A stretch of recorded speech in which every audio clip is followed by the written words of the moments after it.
他其实分不太清每个人的全名叫什么，存的名字都是木工老李、瓜腻子小王、钢筋张、塔吊刘，还有一些连工种都没有，直接就是干活的那个，后面跟一个手机尾号的后4位。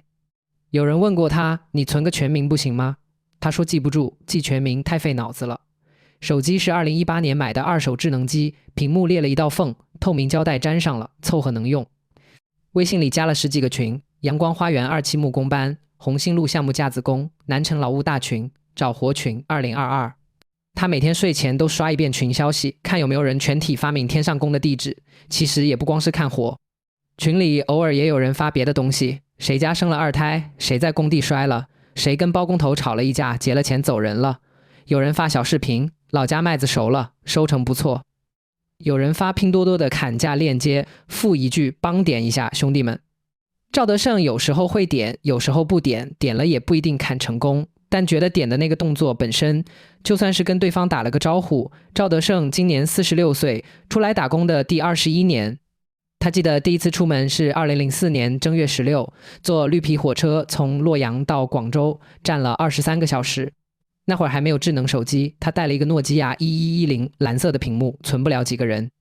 每次打电话要去小卖部门口的公用电话，3毛钱1分钟，他一般说3分钟就挂，说多了心疼。那时候打电话是有固定流程的，先问家里吃了吗，再说自己这边一切都好，然后问孩子听话不听话，最后说那挂了。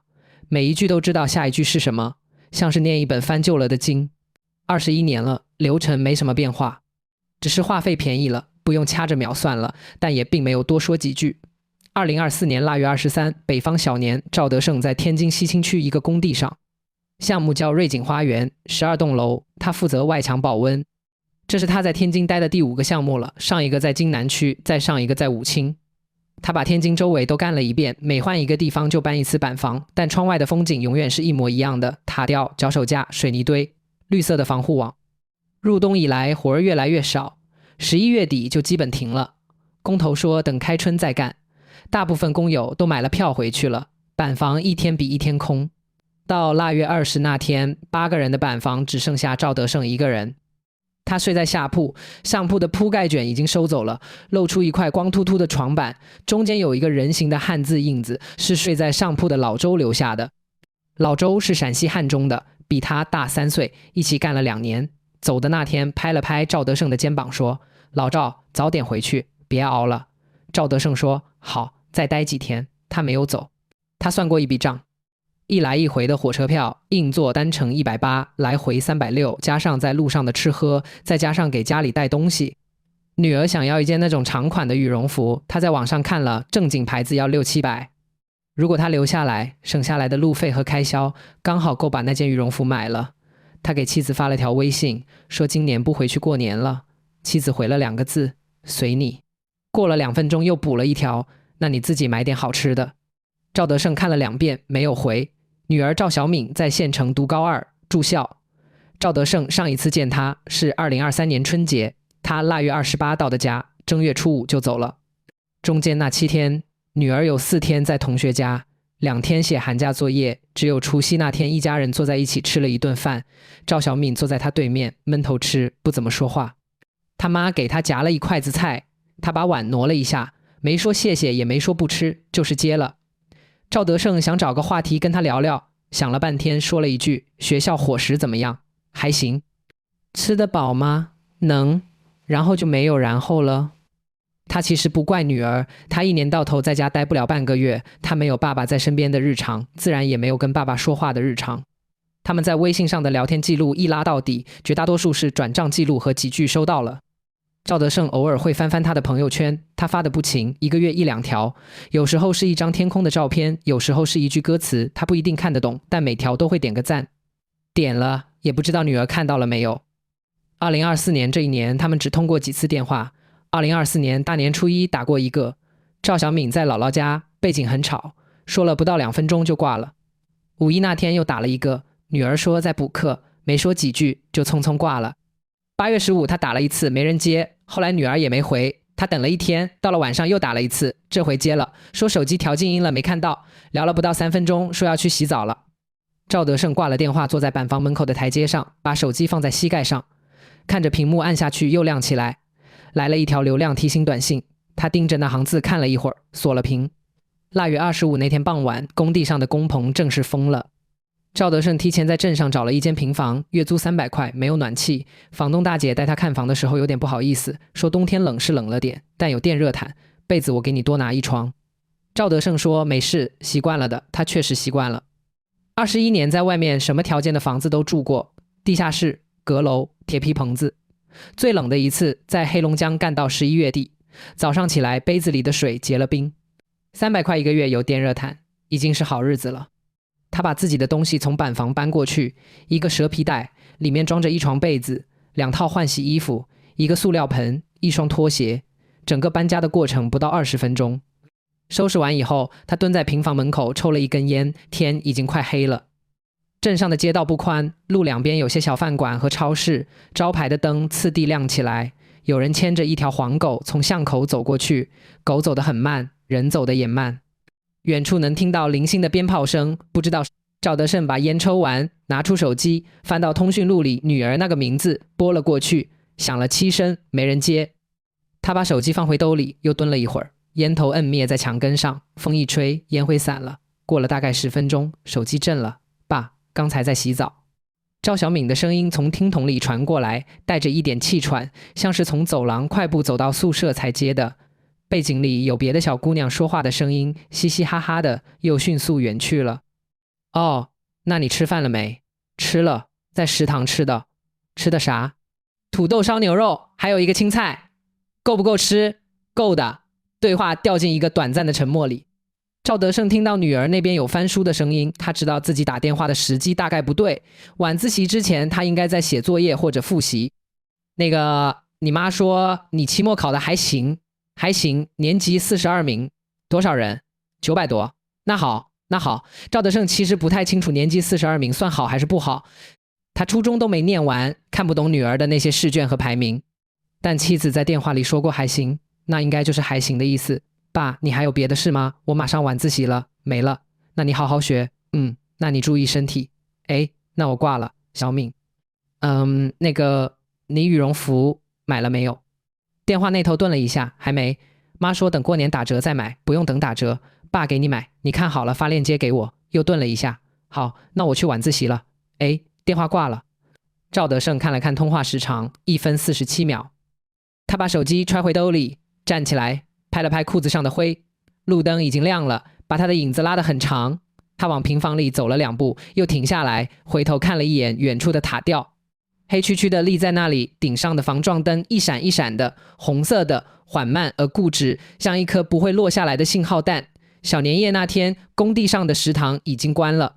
赵德胜和剩下的几个人在门卫值班室里凑了一桌，说剩下几个其实也就4个，2个看门的老头，一个姓张，一个姓李，都是本地人，家就在隔壁镇上，但为了值那3倍工资的班没回去。还有一个电工，40出头，四川人，活干完了，但包工头还没给他结账，他不敢走，怕一走钱就要不回来了。张师傅从家里带来了一挂腊肉，切了一大盘。电工去买了1箱啤酒，刘师傅翻出了1包花生米和几根火腿肠，没有饺子。有人提议说要不点个外卖，打开手机一看，附近开着的饭店几乎没有。最后煮了1锅泡面，握了4个鸡蛋，就算是年夜饭了。赵德胜把电热毯和插排带过来了，不然值班室太冷。4个人围着一个小电暖气坐着，啤酒一人开了2瓶，话不多，但也没有冷场。吃到一半的时候，张师傅的手机响了。他看了一眼屏幕，表情一下子活了一下，我儿子。他说着接起来，顺手按了免提，爸。电话那头是一个年轻男人的声音，听起来不大，20出头的样子。哎，吃了吗？吃了，妈包的饺子。你妈包的韭菜鸡蛋的，还放了虾皮。那好那好。电话那边沉默了一小会儿，爸，今年回不来了，没抢到票。张师傅的表情没怎么变，像是早就料到了一样。没事，回不来就回不来嘛，明年再说。你那边冷不冷？还行，屋里开着空调，那你自己注意身体。知道了，你呢？我好着呢，跟几个工友在一起喝着呢，热闹得很。那你少喝点酒。好，知道了，你去跟你妈说一声，我明天再给她打。哎，那我挂了，挂吧。电话挂了。值班室里安静了几秒钟。电暖气的红灯照着4个人的脸，每个人的表情都藏在暗处，看不太清楚。赵德胜拿起啤酒喝了一口，说了一句：“我闺女也打了。”1分多钟，没有人接话。张师傅把手机放在桌上，夹了一筷子腊肉，嚼得很慢。电工低着头在看自己的手机屏幕，不知道在看什么。窗外有一只野猫叫了一声，很快就不叫了。花生米快凉了。赵德胜又喝了一口啤酒，啤酒是常温的，不凉，但也说不上好喝。他就是想喝一点，不然这个年过得太清醒了。正月初8，工地复工。赵德胜的腰开始疼了，开始只是隐隐的，像是有根筋在腰后面吊着，弯腰的时候扯一下，下蹲的时候又扯一下。他没当回事，干外墙保温的，谁腰上没有点毛病？在吊篮里一站就是1天，腰上要使劲，膝盖要受力，21年了，没有毛病才不正常。他以前也疼过，休息2天就好了，但这次不一样。到了正月15前后，疼的晚上睡不着觉了。平房里冷，电热毯开了一整晚，身子是热的，但腰那个位置怎么躺都不对，平躺着疼，侧躺也疼，趴着更疼。他试了各种姿势，最后只能半靠着床头坐着睡，一坐就是大半宿。第二天天不亮又爬起来上工，他没有跟任何人说，他去镇上的药店买了3盒膏药。老板问他哪儿不舒服，他说腰扭了一下。老板推荐了一种贵一点的，说效果更好。赵德胜看了看价格，说不用，就最便宜的那种就行，3盒膏药35块钱。他回去贴了一张，贴着的那一块皮肤被药性灼得火辣辣的，但腰里边的那根筋好像安静了一点。他心想有效果。贴到第4天，贴膏药的地方起了密密麻麻的红疹子，痒，抓心挠肝的痒。半夜里他迷迷糊糊的挠了一把，挠破了皮。第2天早上枕头上有一点血迹，他把膏药撕了，没有再贴。3月初工地进度赶起来了，瑞景花园的工期压得紧，外墙保温必须在雨季到来之前做完。工头天天在群里发进度表，1天1通报，谁拖了后腿直接在群里点名。赵德胜没有拖过后腿，他是老工人了，速度和手法都在那里摆着，但年纪不饶人。同样在吊篮里站1天，20出头的小伙子下了吊篮还能去打篮球，他下来以后要扶着墙站一会儿，等右腿的知觉慢慢回来才能走路。3月12号那天，他从吊篮上下来的时候，右腿忽然完全使不上劲了。不是麻，是那种你命令他往前走，他根本不听使唤的感觉。他整个人往右边一歪，一屁股坐在了地上，脚手架的铁板硌得他尾椎骨生疼，旁边的工友跑过来扶他。老赵，你怎么了？没事，踩空了。他被扶起来，走了2步，右腿恢复了，但走起来明显的跛。工头过来了，看了一眼他的脚，说老赵，你是不是该去医院看看？赵德胜笑了笑说，真没事，就是蹲久了腿麻了。工头没再说什么，转身走了。工地上缺人，一个萝卜一个坑，赵德胜心里清楚，他如果请假去看病，他的活就要分给别人干，别人干了他的活，工钱就不好算了。包工头的账本是一笔糊涂账，你今天少干了半天，到月底结钱的时候他就有理由扣你300。他在工地上待了21年，这些规则他比谁都懂，所以他没有请假。第2天他还是上了吊篮，右腿绑了一条护膝，松紧带勒得紧紧的，能借一点力就不错了。整个3月和4月，赵德胜没有给女儿打过一个电话，也不是不想打。有时候他在吊篮上贴保温板的时候会忽然走神，想到女儿小时候的样子。他出来打工的时候，赵小敏才3岁，还不会写自己的名字。他过年回去，他躲在门后面偷偷看他，认生。他把带回来的糖拿出来放在桌上，他过一会儿才悄悄走过来拿一颗，攥在手心里跑了。有一年他回去，赵小敏已经上小学了，他妈让他叫爸爸，他叫了一声，声音很小，像蚊子。赵德胜蹲下来想抱他，他往后退了一步。他当时心里咯噔了一下，但很快就过去了。他想等他大一点就好了。后来他长大了，上了初中，上了高中，他们之间的通话从来没有超过3分钟。他有时候想多聊2句，但电话一通，2个人之间那个沉默就像一面透明玻璃墙，看得见对面，但过不去。4月中旬的一个晚上，他躺在平房的床上，翻到女儿的微信头像，是一个卡通小猫，白色的，圆脸，头像很久没换过了。他点进对话框，上一条消息是妻子转给他的月考成绩单截图，赵小敏发在家庭群里的，他回了一个大拇指的表情，女儿没有回。他打了一行字，最近学习累不累？看了看，删了，又打，天气热了，多喝水，看了看，又删了。最后把手机放到枕头底下，没有发，也不是真的没有话说。他只是不确定自己说出去的这些话女儿想不想听。5·1那天他终于又拨了一次，这回赵小敏接了，响了3声就接了，算是快的。爸，放假了吗？放了3天，在家还是在家，回来拿换季衣服，学校热死了，宿舍连个风扇都没有。赵小敏难得主动说了一句带情绪的话，赵德胜听了觉得话筒那边离自己近了一点。那爸给你买个风扇，网上买了寄过去。不用，学校不让用大功率电器。哦，你那边呢？还在天津？在，这个项目大概干到年底，那你过年回来吗？赵德胜张了张嘴，没有马上回答。他其实算过，如果年底项目收尾顺利，应该是能回去的。但他在工地待了这么多年，知道顺利这2个字有多么不可靠。材料晚到1周，工期就往后推1周。下3天雨，工期又往后推3天。包工头的一句再等等，能把人从腊月等到正月。他没有办法回答女儿，因为他自己也没有答案，但他的犹豫在电话里变成了一种沉默。赵小敏大概读懂了这个沉默，他的声音忽然变得很平静，像在替他把话说出来一样。回不来也没事，反正明年就高考了，我也没时间过年。那行了吧，我去写作业了，你注意安全。我挂了，小敏。没什么，去吧。电话挂断，通话时长2分03秒，比上次多了16秒。赵德胜盯着屏幕看了一会儿，把手机揣进兜里。搅拌机还在响，轰隆轰隆的声音从工地方向传过来。他站在那里听了一会儿，摸出1根烟点上，2根烟抽完，他转身回了工地。10月中旬，赵德胜的腿疼已经很明显了，不只是腰了，从腰椎到尾椎，再到大腿后侧、膝盖窝、小腿外侧，一整条线都在疼。有时候走路走得好好的，忽然一个踉跄，右腿像被什么东西从后面拽了一把。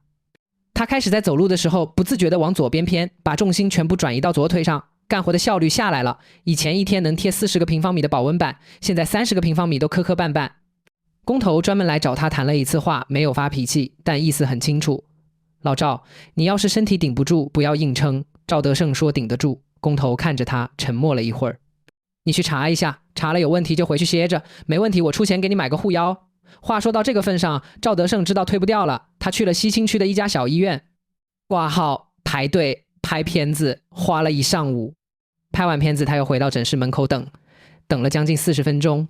诊室里人进人出，他听到里面医生在跟别的病人说话，声音不大，听不清内容，但那种平淡的不带感情的专业语气让他觉得心里没底。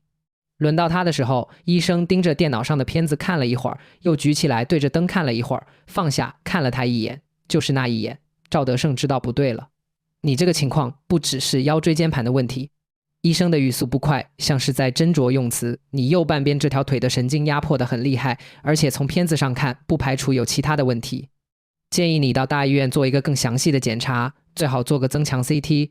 赵德胜没有追问其他的问题是什么，他接过片子，用那个大信封封好，站起来说了声谢谢，走出了诊室。他在医院门口的台阶上站了一会儿，住院部那边有一个老太太被护士扶着散步，走得很慢很慢，每一步像是用脚在丈量地面。他看了一会，把片子的信封夹在腋下，坐上了回工地的公交车。到了工地以后，他跟工头说没事，椎间盘突出，开了点药，工头信了。赵德胜把那装着片子的大信封塞到了蛇皮袋的最底下，再没有打开过。11月，瑞景花园项目进入收尾阶段，12栋楼的外墙保温已经全部做完，赵德胜的工作变成了查漏补缺。这里缺一块板子要补上，那里的缝隙要打发泡胶，吊篮不用整天待了，但还是要爬上爬下。有一天，吊篮升到了12层的顶楼。赵德胜做完手头的活，没有立刻降下去。他站在吊篮里，双手扶着护栏，往下看了一眼地面。地面上的工人很小很小，像移动的芝麻。一个安全帽挪到另一个安全帽旁边，2个人站了一会儿，又分开了。他没办法辨认那是谁。他心想，如果从这里掉下去，大概也就那么一回事吧。但这个念头没有停留太久。一阵风从北边吹过来，吊篮晃了一下，他收回目光，弯腰拿起下一块保温板。手里的活才是真的，别的东西他想不了太多。12月底，瑞景花园项目完工了，完工那天没有什么仪式。包工头在群里发了一条消息，明天到项目部结账，带好自己的考勤记录。赵德胜把蛇皮袋里的东西整理了一遍，被子和衣服叠好，塑料盆洗干净，扣在最上面。那个装着 CT 片子的大信封，它本来是压在底下的，整理的时候拿了出来，犹豫了一下，又塞回去了。去项目部结账的时候，财务对着考勤表算了好一会儿，赵德胜站在柜台前面，看着计算器上的数字一块一块往上加，最后停在一个数上，31860，你看看对不对？赵德胜看了一遍，说对。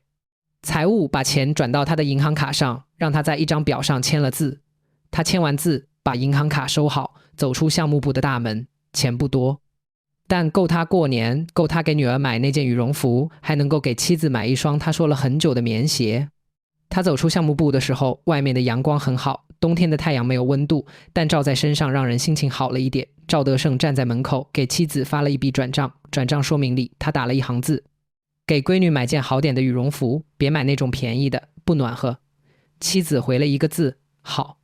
他在镇上的澡堂子里洗了一个澡，澡堂子不大，几个莲蓬头，热水很烫，蒸汽把镜子糊住了。赵德胜把衣服脱了，站在莲蓬头下面，让热水冲着后背，冲了很久，热水冲着腰和腿。他感到那些紧绷了一整年的肌肉慢慢的松开了一点。旁边有个老头在跟自己说话，说今年的藕卖得不错，明年打算多种2亩。赵德胜没有接话，但他听着这些话觉得亲切。他洗完澡，把工服泡在桶里搓了2遍，晾在平房的院子里。搓到第3遍的时候，水还是黑的，但他不想再搓了。晾好以后，他站在院子里看了一会儿，工服在风里摆来摆去，袖子张着，像一个人站在空气里。腊月27凌晨1点，赵德胜背上蛇皮袋，锁了平房的门，把钥匙放在门口鞋柜下面的脚垫底下，跟房东大姐说好的。他走的时候回头看了一眼住了将近1年的地方，门口的烟头印子还在。天津站凌晨2点05分的车，硬座18个小时，候车室里人不算多，有几个和他差不多年纪的男人背着大包小包，有的在地上铺了蛇皮袋躺着睡，有的靠在墙上刷手机。没有人说话，候车室里只有广播声和行李拖过地面的摩擦声。赵德胜找到自己的检票口，蹲下来把蛇皮袋放在脚边。他从口袋里摸出手机，看了看时间，1点40，手机没电了。他从蛇皮袋侧兜里翻出一个充电宝，外壳已经被磨得看不清字了。插上线，等了几秒钟，屏幕上出现了一个红色的小闪电，他松了一口气，检票了。赵德胜把蛇皮袋往肩上一甩，排进了队伍里。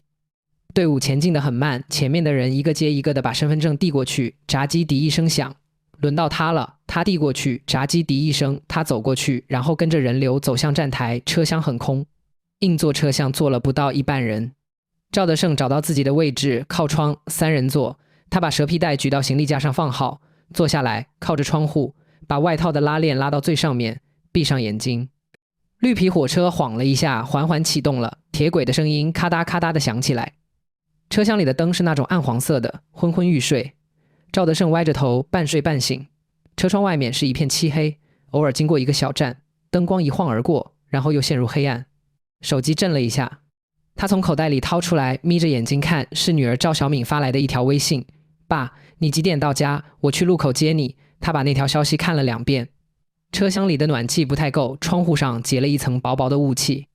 赵德胜用袖子擦了一下玻璃，外面什么也看不见，但他还是对着窗户的方向笑了一下。他打了一行字：早上7点半到镇上站，又看了看，删了。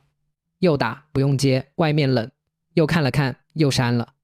最后只打了一个字：好。他锁上屏幕，把手机攥在手心里，不是握着，是攥着，指节发白的那种。车窗外面仍然是什么也看不见的黑暗，但他知道火车正朝着那个方向飞驰。铁轨的声音均匀而恒久，咔嗒咔嗒咔嗒，18个小时。他闭上眼睛，这一次是真的睡着了。火车在晨雾中减速的时候，赵德胜醒了。车厢里有人在收拾行李，塑料袋子窸窸窣窣的响。窗外天刚蒙蒙亮，田野和房屋从雾里慢慢浮出来，轮廓模糊，但看起来就是老家的样子。那样的田埂，那样的树，那样的屋顶上立着一根烟囱。他揉了揉脸，站起来，把蛇皮袋从行李架上取下来。列车员从车厢那头走过来，一边走一边喊：本站到了啊！下车的旅客准备好。赵德胜把蛇皮袋背到肩上，跟着前面的人往前走。他走得很慢，右腿还是使不上劲，每走一步腰就要偏一下。但前面的队伍也在慢慢挪，没有人催他。车门打开的时候，一股冷而清的风灌进来。他走下火车，踩在站台的水泥地上。站台不大，还是老样子，灰色的雨棚，锈迹斑斑的椅子。广播里在用方言报站，那声音让他的鼻腔忽然酸了一下。他背着蛇皮袋往出站口走。出站口的铁栅栏外面站着一些人，有举着牌子的，有伸着脖子往里看的。赵德胜的视力不大好，眯着眼睛扫了一圈，没有看到女儿。他想，也是自己说了不用接的。他继续往前走。爸，声音从右边传过来。赵德胜转过头。赵小敏站在出站口的铁栅栏旁边，穿着一件深蓝色的校服棉袄，头发扎着，围巾裹住了大半张脸，只露出一双眼睛，但那眼睛他认得，他在笑。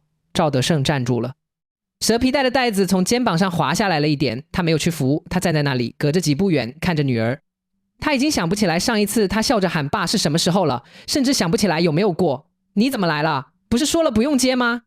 赵小敏没有回答他的问题，他从口袋里掏出一个塑料袋递过来，塑料袋里装着一个铝饭盒，还冒着热气。妈包的饺子，韭菜鸡蛋的，还热着，你就在这儿吃了吧。赵德胜接过饭盒，打开盖子，白色的蒸汽涌上来，蒙住了他的眼睛。他低下头，夹起一个饺子，咬了一口。韭菜的香气，鸡蛋的柔软，还有一点他熟悉的说不上来的味道，是家的味道。他站在出站口的人流里，吃着这盒饺子，没有抬头，因为他怕一抬头眼泪就要掉下来。赵小敏站在旁边，没有催他。广播又响了一次，报着下一趟到站的车次。